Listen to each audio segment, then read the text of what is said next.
So every single month, we're doing a podcast with Hue Light USA, the wellness podcast. And it's with me, Dr. Mitch GHEN. We're going to be bringing you guests on the show that have important aspects of this integrative space. Things that you'll need to hear, you'll want to hear, that you'll be able to use as the show not only gives you some information that's interesting, it will also develop a sense of where in that space you as the consumer can help everyone else around you to remain, stay, and reach optimal health. If you want more information, just send us an email at info@HueLightUSA. That's HueLightUSA.com, or you can visit our website to find out more at Hue Light USA, HueLightUSA.com. Hey everybody, this is Dr. Mitch GHEN, the Chief Medical Officer for Hue Light USA. And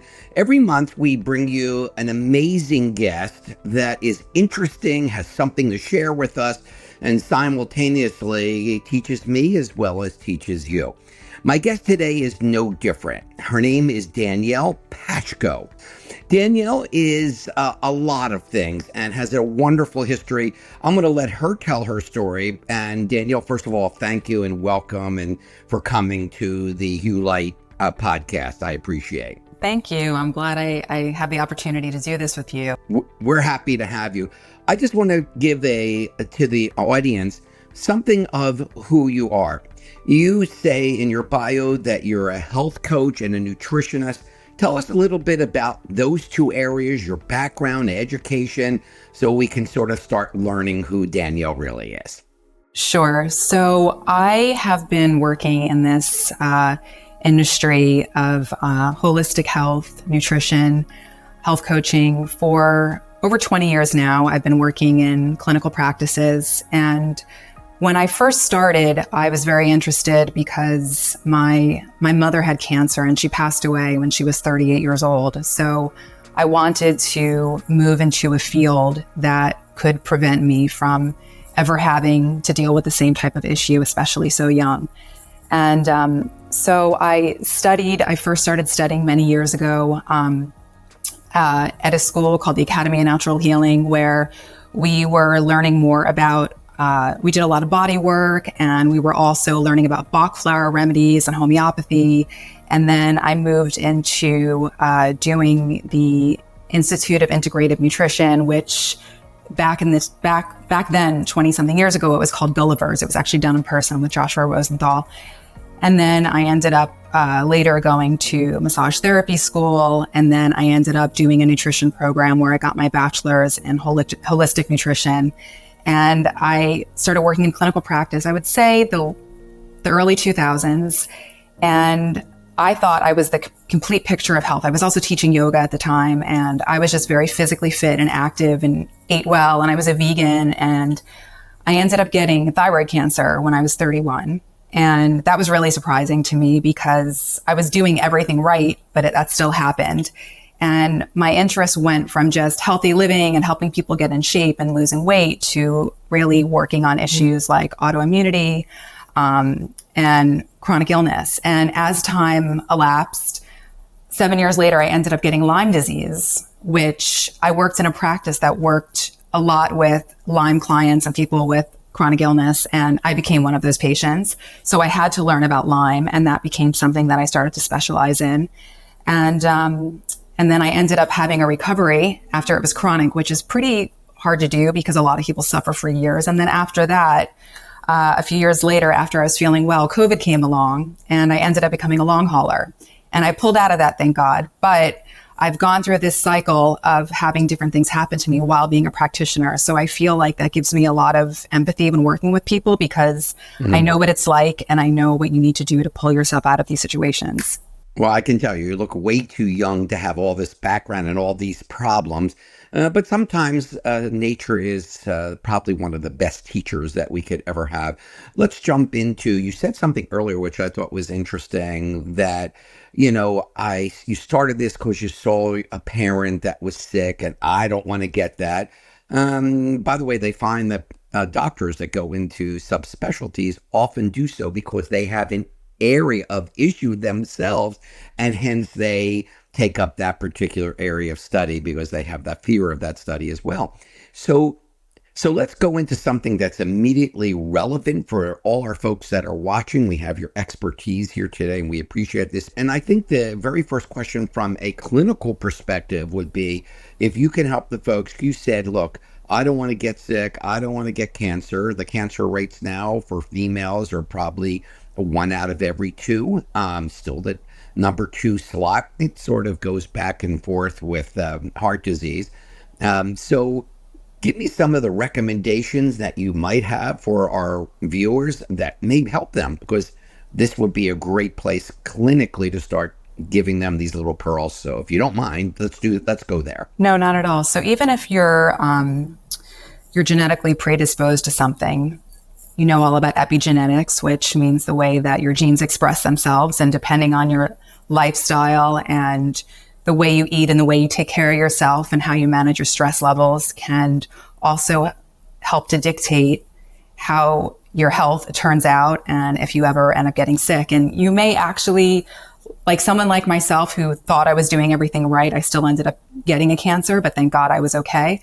But some things to really take note of are eating is so important, healthy eating. And I think people maybe don't want to spend the extra money on eating organic or think it's not important because they think that everything's bad in the environment or everything's bad that you eat. So what's the point? But there really is a point to eating good quality food, because all the chemicals and pesticides and everything that are in the foods that we eat can contribute to so much inflammation in the body. And that can be something that can create illness later on. I just want to interrupt you 1 second. Yeah. Because on that, I think it's a good avenue to go down. I just read an article today that literally just came out that is suggesting that less than 2% of our food that is considered organic is ever looked into by our regulatory authorities, which means they believe there is probably a huge amount of fraud going on.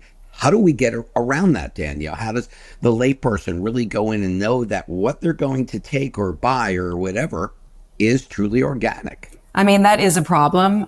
There's not enough regulation.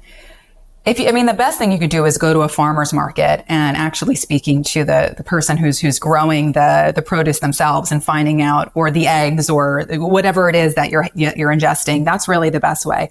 Otherwise, you are more leaving it up to chance rather than depending on just that something has a label on it. So there's no way to be foolproof. It's not like when you go to Europe and the food is definitely much healthier. I mean, I have a lot of food sensitivities and I work with people who do as well. And I'll be in Italy next week. And I notice when I'm traveling abroad, I feel terrific because there isn't the garbage in our food that there is here. So there's not a proven 100% way to make sure that everything you're eating is exactly what it says on the label. But if you have, rather than looking at labels, it's better just to get things fresh in their natural form. So like I said, if you can go to the farmer's market, have fresh food and make sure that it's not coming in a bag or a box and you cook it yourself, it's really the best thing you can do. I agree. Or grow it yourself. We've been, my wife and I have been trying to, on one of our properties, is to grow sort of a sustainable tree forest, which will have fruits, vegetables, and we're starting to get some crop.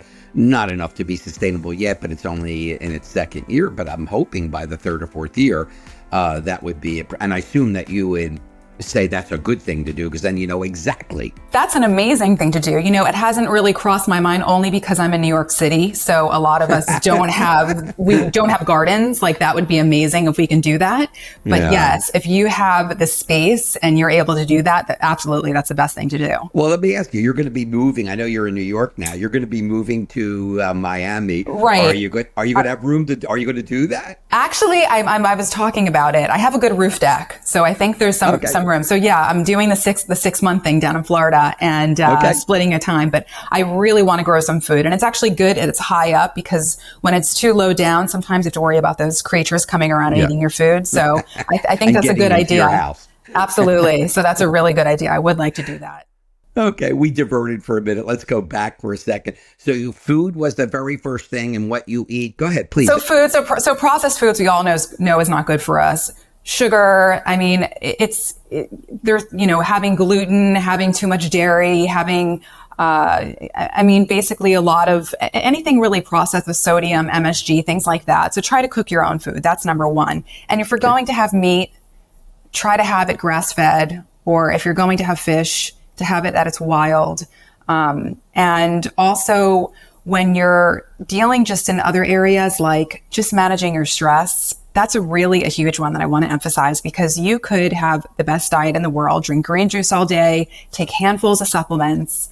And if you are not managing your stress levels, your nervous system, doing exercises to do so, whether that's meditation practice, whether you're working on your breathing, yoga's terrific. I'm very into Tai Chi and Qigong, which has helped me a lot. And I think you need to find a practice to calm yourself down and do that daily as a ritual. I think that's one of the most important things you can do.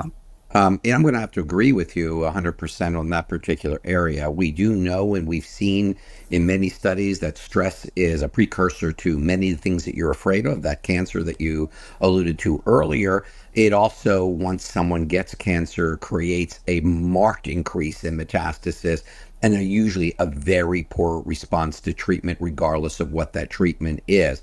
So let's get into that for just 1 minute. You mentioned several things, because people all go, well, I don't know what to do. I'm anxious. I'm nervous. Yeah. Where can I go? What are my resources? What should I do? Can you help lead us down a little bit of that path where those of us that are anxious, which is basically everybody that I meet, most people are type A. The sympathetic nervous system pretty much guides 95% of the people, at least in this country.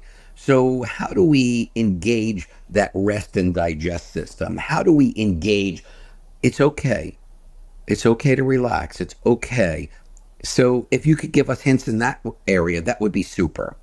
Well, what I see a lot, and what we should try not to do, is waking up first thing in the morning, not giving yourself enough time to get to work, and waking up, grabbing your coffee, scrolling your phone, looking at the news.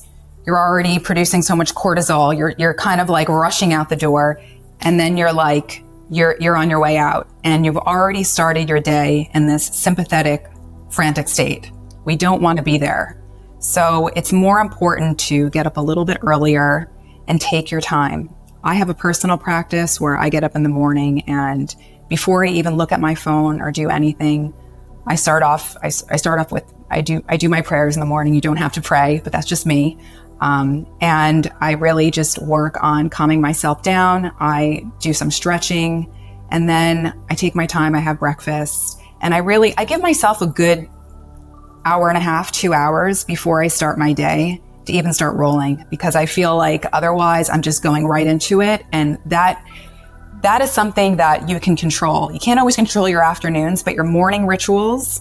And then also, as you move into the evenings, another habit that you don't want to do is, many people get really stuck on social media or watching TV too late, eating dinner too late, and they're having all these blue light screens all over the place, which are causing them not to get a good quality sleep. They're falling asleep too late, and then they feel crappy in the morning. So rather, if you can take your evenings to start shutting everything down early, maybe, 9:30, shut off the TV, if you can, just try to get off your phone, try to put it on silent mode, and just work on, if you want to read a book, listen to an audiobook, do something that is just going to calm you down and relax you from the stressful day that you had, so you get a good quality sleep, because sleep is so critical to everything. I think it's one of the most important things. Or stress, that's a huge factor, but if you don't sleep, you don't rejuvenate, and that's really, really important. So this, but I just can't stress enough how important it is to get good quality sleep.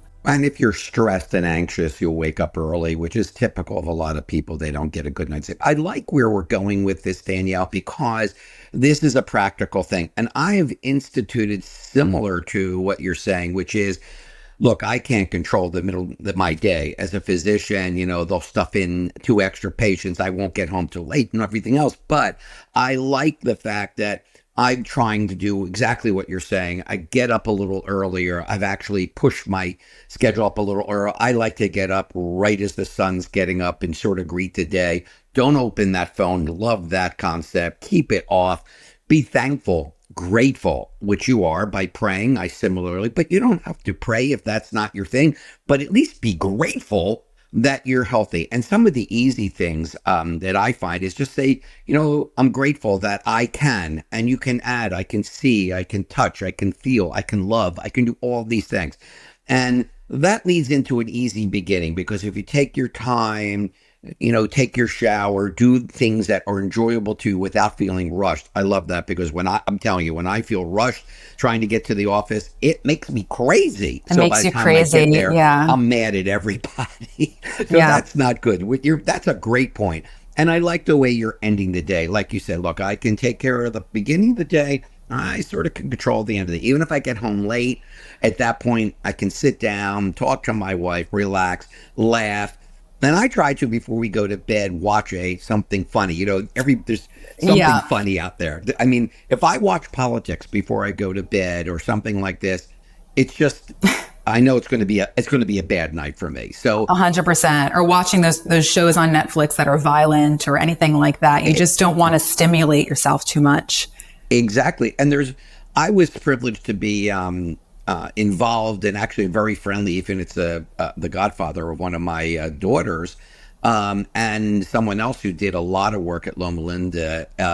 They did all the work with laughter, the work how laughter Yeah. literally changes the immune system for 12 hours in a positive way. The opposite's true too. And I always say to people, and I don't know if you take care of children also, but if you give children these negative things before bed, you wonder why they can't perform the next day. You wonder why they don't sleep well. You wonder why they're anxious and everything else that goes on to that. Let me pass it back to you. Children, do they play into this, what you're saying? And if so, any other tips within that area? Because these are very good points you're making. Yeah, they do. I was a nutritionist for a day school for about 7 years, and working with a lot of parents and their children. And one thing with the kids that's very hard these days is because they're so obsessed with the screens and social media, and they're not getting outside and moving enough and playing and doing the stuff that we did when we were kids. And also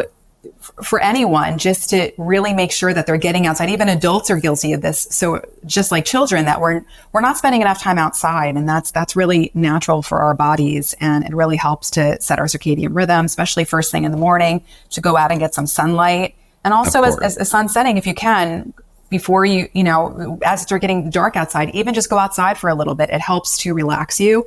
But that's why I have a dog right now, so it forces me to be outside. If you're a pet owner, you have to be. But now that we're in the world of children, or a lot of them are homeschooled, or they're doing a lot of their work over Zoom, adults are even working from home, and sometimes they don't even get outside all day. And that's really not natural for our health. So I think we really need to do that.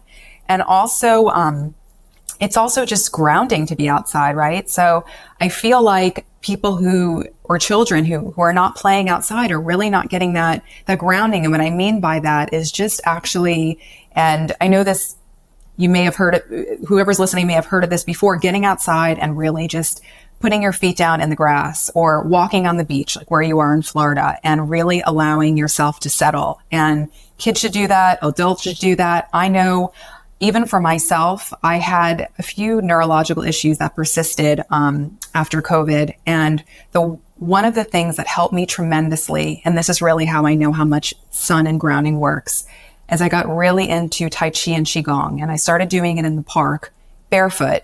And I was having trouble with my vision and light sensitivity, and I would always need to wear glasses outside. And as I got into the grounding and doing the movement with my breath, I could sit out for 90 minutes, no glasses, the sun wouldn't bother me, and I felt terrific. So there's something about the earth, the sun, and movement and breath outside. So children need to get back to playing, and adults need to play outside too. It's just something that we need as humans. Oh, for sure. And of course, that time of day that you're suggesting we go out, that's the infrared healing rays times of day. And of course, that's what Hue Light USA is all about, bringing technology that can mimic what the healing rays of the sun can do. And we do that through, our near infrared 38,800 LED bed, et cetera, et cetera. But there is no question what God made is always the best. The sunshine, the fresh air, getting outside, and grounding, like you said. Get your shoes off, walk on grass. I don't know how easy that is in New York City, but well, I actually do have a park right behind me, so I'm right by the Hudson River, so it's a gorgeous park, and it's a great place to do that. And you have Central Park, yeah. So you could do that. We're lucky where I am in Florida. We're not more than 10 minutes from a beach. We can get ourselves barefoot. But you can always have an excuse. The folks that are listening, I don't have a park. I don't have an ocean. Well, yeah, but there's grass pretty much everywhere. You can certainly ground on earth and grass.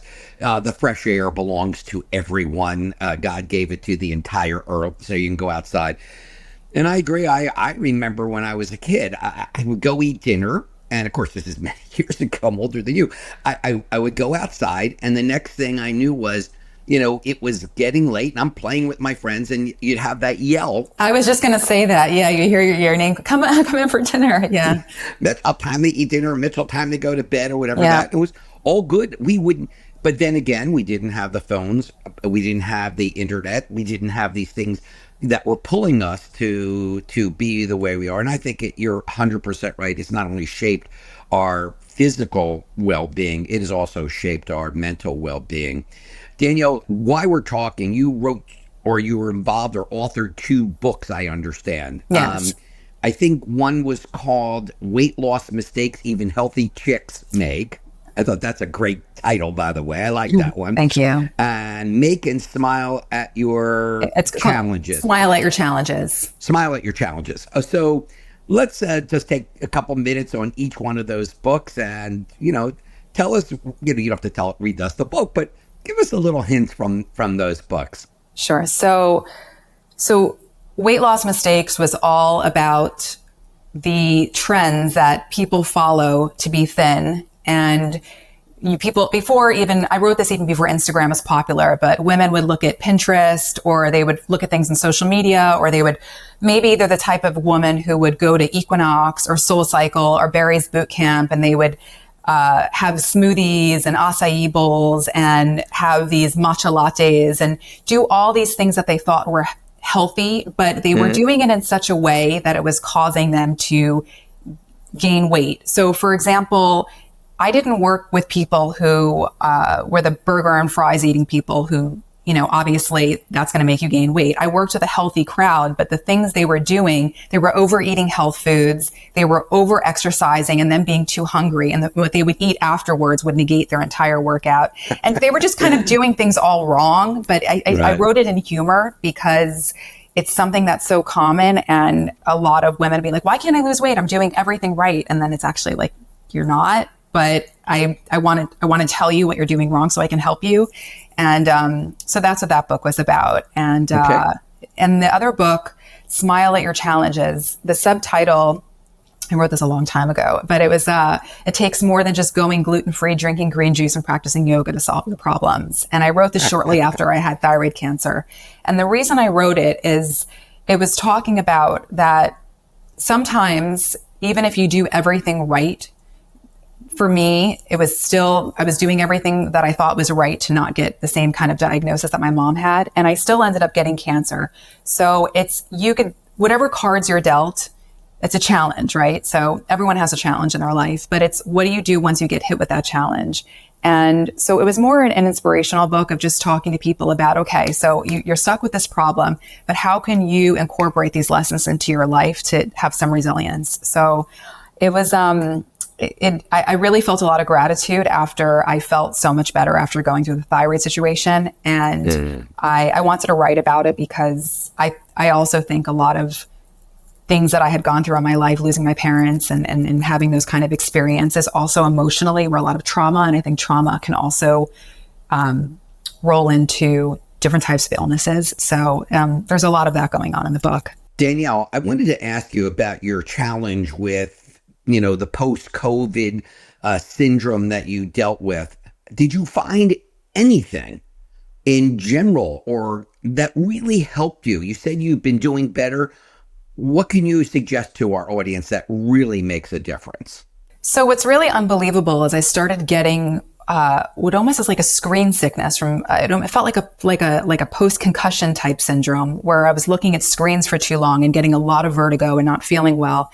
And so amazing that when I went to Miami to the Wellness Expo where Hugh Light was exhibiting, and there was molecular hydrogen inhalation therapy. My brain felt so normal. And I'm not just saying this, it felt so normal afterwards. And I couldn't believe how much clearer I was. And I became so fascinated by this that I really want to get a home device, because it's just, from going from feeling like I had a TBI at one point to having so much mental clarity. And that's really great for someone who has any neurological issues. And I was reading this book all about molecular hydrogen inhalation therapy, all about how it's great for all kind of neurological disorders, Parkinson's, Alzheimer's, concussions. And for me, I fall into the category, even though I didn't have an actual concussion, COVID for me was like a traumatic brain injury. So if anyone is interested in doing a type of therapy to help with their neurological function that's been a persistent issue, and it was mental clarity and thinking, and inhalation hydrogen therapy is really on the top of my list. Well, we're very blessed to have you today, Danielle, and the fact that you used your own challenges to help you get above and help others. And that's really what it's all about, paying it forward. And we appreciate that you've done that for us. And you've really given us a lot of amazing tips on this podcast today. I want you to do two things for me before we go. One, if you would, people want to contact you. What website? How do we get Danielle on the phone? I have your number. I can call you. But how does everyone else get Danielle if they like to talk to you, get some coaching or do whatever that you can to help them in these different areas? And the second is, I'm going to let you tell us this last tip of the day. I hope I don't put you too much on the spot, but I think, look, you gave us some great ideas and grounding and mornings and nights, and these are very usable ideas. So after you tell us how we get Danielle, if you can just tell us, hey, here's the one thing that you should take home with you today from Danielle, I would really appreciate that. Go ahead. Okay. So first, I guess I'll start with the tip. So one thing that everyone can do is we're talking about diet, and if you're not sure if what you're eating is healthy, make it a priority that over the next few days, at least over the weekend, that you go food shopping and really put together a good amount of quality food that you can, whether it's at the farmer's market or whether you go to a healthy store, and you can start off your next week, try to start cooking some food if that's something that you've never done before, and see how that works for you, because it's really important to make your own meals. So I would say try to start to plan your food for yourself and your family. And the way to get in touch is my website, which is my last name. It's Pashko, Pashko wellness.com. And also through Instagram, which I use a lot. It's at Pashko Wellness is my handle. PashkoWellness.com. I'm sure people will want to reach out. And thank you for that last tip. I think it's good. And I like the idea that it's the old adage, 1,000-mile journey begins with the first step. Danielle, thank you so much for coming and visiting with us today. We hope to have you again. And thank you. And I, thank you for having me. Touch. We have so much to share together. And God bless you. Thank you for being here. Absolutely. Same to you. You're watching Hugh Light USA. This is our podcast with our amazing guest, and we look forward to having you every month. I'm Dr. Mitch GHEN, the Chief Medical Officer.